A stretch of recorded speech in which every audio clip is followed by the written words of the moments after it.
आगरा के एक प्राचीन खिलौने की दुकान में तीन गुड़ियों का जीवन साधारण सा लगता था। रानी राजकुमारी की पोशाक में शान से बैठी रहती, लेकिन उसके सपने सच होना चाहते थे। बहादुर वीर योद्धा गुड़िया तलवार चलती रहती पर असली लड़ाइयों की तलाश थी।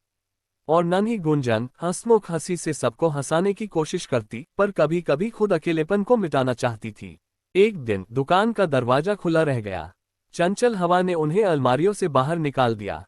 रानी बहादुर और गुंजन एक नए अनदेखे संसार में आ पहुंचे। बाहर का रास्ता डरावना था, पर जिज्ञासा ने उन्हें आगे बढ़ाया।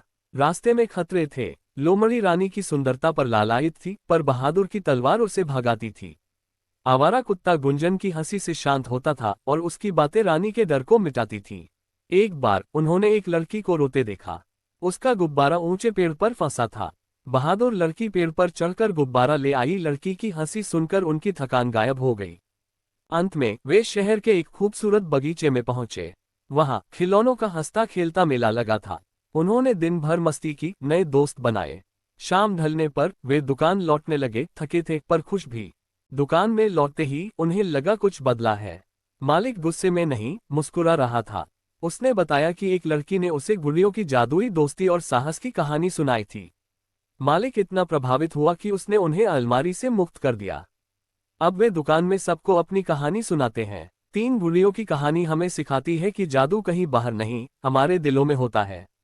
दोस्ती, बहादुरी और हंसी से हम कहीं भी, कभी भी जादू बिखेर सकते हैं।